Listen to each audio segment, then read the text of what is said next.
বাইরে বৃষ্টি পড়ছে।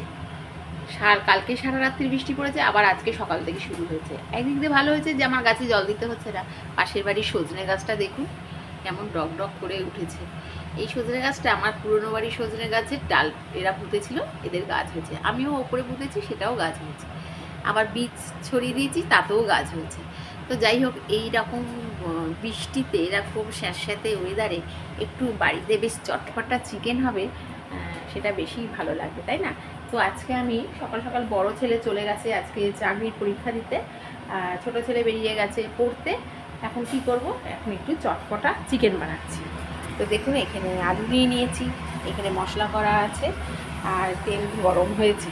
ওদিকে আমার দিদি চা বসিয়ে দিয়েছে, তার কারণে ছেলেদের চা দিতে হবে, আর তার সাথে আমরাও একটু খাবো। চলুন আলুটা ছেড়ে দিই। আমি সচরাচর রান্না করি না, আমার বোনই করে, তো আজকে আমি করছি। একটু আলুগুলোকে ভেজে নেব।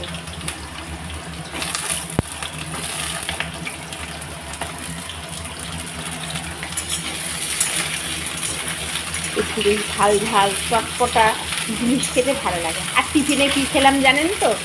দাঁড়ান দেখাচ্ছি। টিফিনে খেলাম একটা বড় আলু, আপনার যেটা দিয়ে ঘষে সেটা দিয়ে ঘষে নিলাম, তার সাথে নিয়ে নিলাম 4-5টা পেঁয়াজ ছোটো ছোটো, আর তার সাথে নিলাম বেশ কয়েকটা রসুন, নিয়ে সেগুলো একসঙ্গে ভেজে সেইটা দিয়ে ভাত খেয়েছি। আর ভাজার মধ্যে দিয়েছিলাম একটু কালো জিরে আর একটু শুকনো লঙ্কা ভাজা। তো একটুখানি রেখে দিয়েছি দুপুরে খাবো বলে। তার চেহারাটা ঠিক এইরকম দেখছেন। এর মধ্যে রয়েছে আলু কোচানো, পেঁয়াজ, রসুন, কালো জিরে আর একটু লাল লঙ্কা, সাথে একটু গোলমরিচ। এইটা দিয়ে ভাত দিয়ে মেখে খেলাম, অপূর্ব খেতে লাগলো। পেঁয়াজটা রয়েছে একটু, এটা মাংসতে দিয়ে দেবো। ঘরদোর এখনও ঝাঁট দেওয়া হয়নি, ঝাঁট দেবো, মাংসটা বসিয়ে ঝাঁট দেবো। এমনি সব ঘরদোর গুছিয়ে রেখেছি, দিদি ঠাকুরের বাসনগুলো নিয়ে চলে যাবে ওই বাড়িতে, পুরনো বাড়িতে, ওখানে মাজে। সব ঘর এমনি সব পরিষ্কার আছে, শুধু ঝাঁট দেওয়া মোছা বাকি। আর বাদ বাকি তো এখনও কাজ কিছু কিছু পড়ে রয়েছে, কিছু কিছু হয়ে গেছে।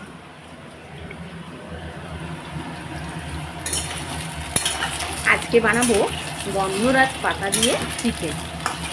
ভালো হবে, একটু গন্ধরাজ লেবু গন্ধও থাকে, সেই জন্যে মাংসটা মেখে রেখে দিয়েছি। এই দেখুন, সমস্ত মশলা দিয়ে মাংসটা মেখে রেখে দিয়েছি। মশলা বলতে এর মধ্যে রয়েছে জিরে, ধনে গুঁড়ো, লঙ্কার গুঁড়ো, একটু হলুদ আর একটু নুন আর সামান্য একটু তেল দিয়ে মেখে রেখে দিয়েছি। আর মশলার মধ্যে করেছি, এর মধ্যে মশলা রয়েছে পেঁয়াজ, রসুন, আদা, কাঁচা লঙ্কা, তার সাথে রয়েছে একটু কাজু আর কিশমিশ বাটা, আর সঙ্গে দিয়ে দেবো একটু দই। এই যে দই, এই মিক্সির বাটিতেও একটু মশলা, তো এইটুকু মশলাতে হবে না, এই যে মিক্সির বাটিতেও একটু মশলা। কী বলুন তো, এই মিক্সির বাটিতে একটা দোষ কি, যে এই মশলাটা একটু বেশি হয়ে যায় না, ছিটকে চারিধারে ছড়িয়ে ছিটিয়ে যায়, সেই জন্যে অল্প দুবার করে করছি।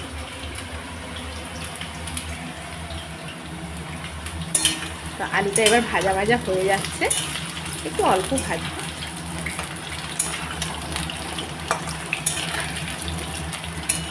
আর বর্ষায় কিন্তু একটা কাজ কম, গাছে জল দিতে হয় না, তার বদলে অন্য কাজগুলো আছে, সেই কাজগুলো করে ফেললাম। আবার একটু পরে ওয়াশিং মেশিনের ওটা ফিট করতে আসবে। সকলেরই তো বয়স হয়েছে, ভারী ভারী জিনিসগুলো কাচতে খুব কষ্ট হয়, সেই জন্য যেহেতু নিজেদের কাজ আমরা নিজেরা করি, সেই জন্য একটা মেশিন কেনা হবে। সবসময় তো পেরে ওঠা যায় না।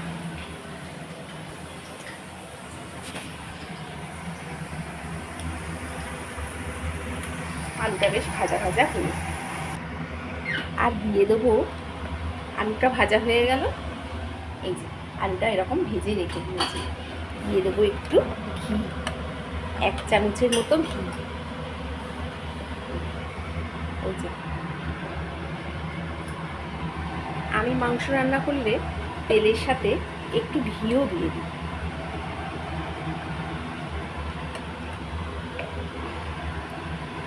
দিয়ে দেবো গোটা গরম মশলা, শুকনো লঙ্কা, তেজপাতা ফোড়ন। দিয়ে দেবো এখানে শুকনো লঙ্কা, তেজপাতা, গোটা গরম মশলা, ফোড়ন, জিরে, শুকনো লঙ্কা, তেজপাতাটা না একটু ধুয়ে নিয়েছি, যা নোংরা থাকে কি বলবো, পটাশ করে ফাটছে। আর দিয়ে দিয়েছি পেঁয়াজ, পেঁয়াজগুলো একটু ভাজা ভাজা হবে, তারপরে দেবো টমেটো, আর তেলের মধ্যে একটু সামান্য চিনি দিয়েছি। অত ভালো বেশি রান্না করতে পারি না, তবে কাজ চলে যাওয়ার মতো করি, মনে করি হঠাৎ দরকার হলো সেইটুকু ওই কাজ চলে যাওয়ার মতো। আর সবার লাস্টে দেবো গন্ধরাজ পাতা। চা রেডি, শুধু খাবো। এই যে এই দুটো গন্ধরাজ পাতা সবার লাস্টে কুচিয়ে ঢেকে দেবো। এটা দিয়ে নাড়াচাড়া নয়, আর মানে গ্যাস বন্ধ করে দিয়ে দেবো, ব্যাস এইটুকু। তো চলুন দেখতে থাকুন এরপরে আমি কী কী করি। এবার সমস্ত মশলা দিয়ে টমেটো দিয়ে কষতে থাকছি। অনেকটাই কিন্তু তেল বেরিয়ে এসেছে জানেন, জানি না কেমন হবে মাংসটা খেতে, তবু একটু করছি, নিজের মতো করে চেষ্টা করছি। এক্সপার্ট হলে কোনো কথা ছিল না, এখন তো এক্সপার্ট নই, সেই জন্য এরকমভাবেই করছি। দেখা যাক কেমন হয়। আর এইখানে খানিকটা চিংড়ি মাছ সকালবেলায় কেনা হয়েছে, এগুলোকে একটু ছাড়িয়ে রেখে দিতে হবে। কী বলুন তো, চিংড়ি মাছটা যদি ছাড়ানো থাকে না, রান্না করতে একটু সুবিধা হয়। মাছ মাংস যদি ধোয়া থাকে তাহলে খুব সুবিধা হয়। এটা আমার দিদির কাজ, ও দোকানে গেছে দুধ আনতে, এসে ও চিংড়ি মাছটা ছাড়িয়ে রেখে দেবে। আর এই আমাদের এই এমনি কোথাও বাসন মাজার জায়গা নেই, এই বেসিনেই দাঁড়িয়ে দাঁড়িয়ে বাসন মাজতে হয়। তো যেই একটু বাসন পরে সঙ্গে সঙ্গে মেজে এই ঝুড়ির মধ্যে রেখে দিই, জল ঝরে যায়, ব্যাস সঙ্গে সঙ্গে তুলে দেওয়া হলো। নিজেরা যেহেতু কাজ করি না, তাই মানে যখন যে পারছে সেটা করে রাখি, নইলে কি বলুন তো খুব অসুবিধা হয়ে যায়। 6-7জন মানুষের কাজ, তো মানুষ এই কাজ কিন্তু অনেকটাই, আমরা সবসময় সব কিছু সঙ্গে সঙ্গে করে নিই বলে অতটা মনে হয় না। ঘর যেমন মুছি আমি লাঠি দিয়ে, এত বড় ঘর হাত দিয়ে একবার মুছতে গেছিলাম, দুদিন মুছেছিলাম, ওরে বাবা যা কোমর ব্যথা হয়েছিল কি বলবো আপনাদের। আর এখানে আমার একটা লাকি বাম্বু গাছ ছিল, তো সেটাকে এরকম মাটিতে দিয়ে এই টবে দিয়েছিলাম, তো দেখছেন তো এ খুব সুন্দর বেড়ে উঠেছে। আর একে আমি কি খেতে দিই বলুন তো, ডাল ধোয়ার জল এই খেয়েই ও কিন্তু রয়েছে, তাতে দেখছি ও খুব ভালো আছে। আর যখন লঙ্কার কৌটোগুলো, শুকনো লঙ্কার কৌটোগুলো পরিষ্কার করি, তাতে যে বীজ থাকে আমি না এর মধ্যে ফেলে দিয়ে যাই। কালকে যেমন এখান থেকে কিছু লঙ্কার বীজ তুলে, মানে গাছ তুলে ছাদে দিয়েছি, এখানেই বীজ ছাড়াই, সুন্দরভাবে গাছ উঠে হলো। এই দেখুন, এটা একটা ফলের বীজ রেখে দিয়েছি, ফলটার নামটা ভুলে যাচ্ছি, কিন্তু সেটা রেখে দিয়েছি, যদি গাছ বেরোয়। আমার নিজে পেঁপে গাছ হয়েছে জানেন তো, একটা ওই যে কেমন হয়ে গেছে, আর একটা এই। আর ওইখানে দেখছেন যে পাইপের সঙ্গে লতিয়ে উঠেছে, ওটা একটা শাঁকালু গাছ আমার ওপরে ছিল, সেটা নিচে এনে এই সরু জায়গাটায় দেখেছেন আমাদের জায়গা কইটুকু, ওই যে দেখতে পাচ্ছেন সরু ছাড়া জায়গা, ওইটুকুই আমাদের জায়গা, ওখানে দিয়েছিলাম। এখন দেখছি অনেক পাতা বেরিয়েছে, আর লতিয়ে পাইপ ধরে লতিয়ে ওপরে উঠে যাচ্ছে। চলুন দেখি। একসঙ্গে জোর করে গ্যাসটা বাড়িয়ে দিলে না মশলাগুলো পুড়ে যাবে, তাই জন্য আস্তে আস্তে ওটাকে কষতে হবে। এবার অনেকটাই তেল ছেড়ে দিয়েছে, এবার দিয়ে দেবো মাংসটা। রসুনটা একটু ভাজা ভাজা হয়ে গেল, এবার মাংস দেখুন তো অনেকটাই তেল ছেড়ে দিয়েছে, আর সুন্দর একটা গন্ধও বেরোচ্ছে। এইবার যে মাংসগুলো এইগুলো দিয়ে দেবো।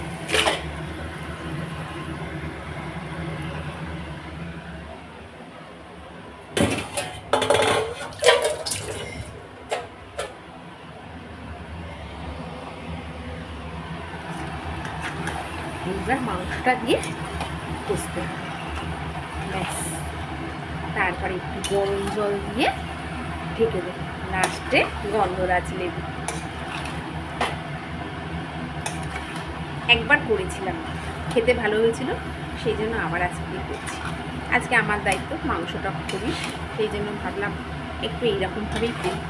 রোজ তো এই ঝোল খাওয়া হয়, আজকে একটু অন্যরকমভাবে করছি।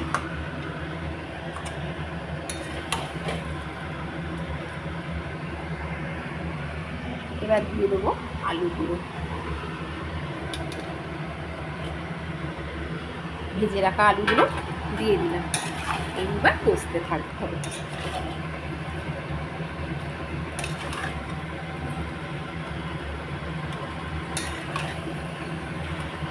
দিয়ে দেবো একটু হলুদ, একটু হলুদ দেওয়া আছে, আর একটু হলুদ দেবো। আর দিয়ে দেবো একটু সামান্য লঙ্কার গুঁড়ো। ব্যাস,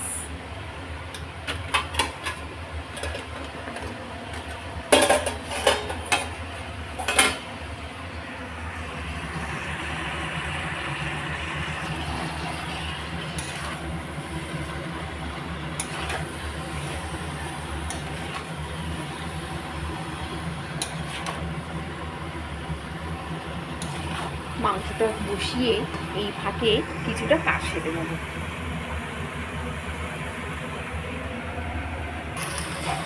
ব্যাস, মাংসটা কষাও হয়ে গেছে আর তেলও ছেড়ে দিয়েছে, দেখছেন তো? একদম খুব সুন্দর কষা হয়ে গেছে, কালারটা ভালো এসছে তো বন্ধু। আপনাদেরকে তো খেতে দিতে পারবো না, তাই জন্য আপনাদেরকে খালি দেখাচ্ছি। কোনো রকমে রান্না করলাম। আর এখানে আমার গরম জল হয়ে গেছে। এবার গরম জলটা, ওরে বাবা, দেখেছো, গরম জলটা হাত দিয়ে ধরতে যাচ্ছিলাম। তার মানে বুঝতে পারছেন তো রান্নায় কতটা এক্সপার্ট। দিয়ে দিলাম একটু গরম জল। যে কোনো রান্নায় একটু যদি গরম জল দেওয়া হয় শুনেছি ভালো হয়।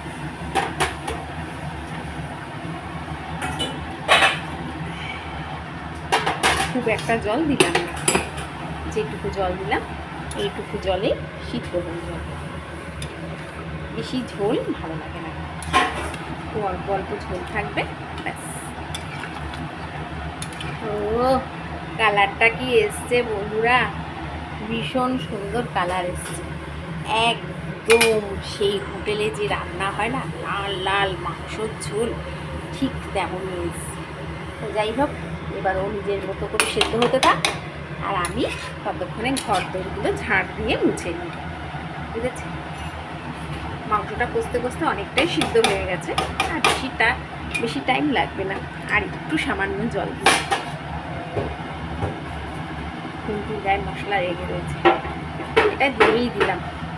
এটা মনে হচ্ছিল লাগবে, তাই পুরো জলটাই দিয়ে দিলাম। এবার যেই একটু টক বক করে ফুটবে, গরম জল দেওয়া তো এক্ষুনি ফুটে যাবে। বন্ধুরা, কালারটা কিন্তু খুব ভালো এসছে, বুঝেছেন? এই দেখুন কালারটা কেমন এসছে। এবার লাস্টে দেবো গন্ধরাজ পাতা, যে গন্ধরাজ লেবুর পাতাগুলো দেখালাম সেটা। এইরকম করে দেখবেন, খুব সুন্দর মাংসটা খেতে। তাহলে চলুন, মাংস ফুটে উঠেছে, আর একটু ফুটে উঠবে, ঢাকনাটা দিয়ে দিই, ব্যাস। এবার ও একটু ফুটে উঠলে কমিয়ে দেবো। ততক্ষণে লেবুর পাতাটা একটু কুচিয়ে রাখি। হয়ে গেল আমার মাংস রান্না।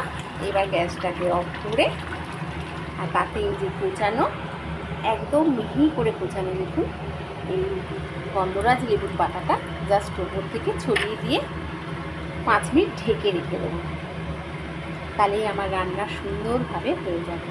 আর এই যেহেতু 5 মিনিট গ্যাসটাকে অফ করে ঢেকে রেখে দেবো, এই গরমেতে গন্ধরাজ লেবুর পাতার গন্ধটা সব জায়গায় ছড়িয়ে যাবে, আর যখন আপনি খাবেন ভীষণ সুন্দর লাগে। তাহলে বন্ধুরা, এইরকম চিকেন আপনারা বাড়িতে রান্না করতেই পারেন। বুঝছেন তো অপূর্ব সুন্দর দেখতে হয়েছে। তাহলে আজ আর এইটুকু। আপনারা খুব ভালো থাকবেন, সুস্থ থাকবেন, আর গাছ রান্না সংসারের সমস্ত কিছু ঠিকভাবে করবেন, যেমন আমি করছি। টাটা।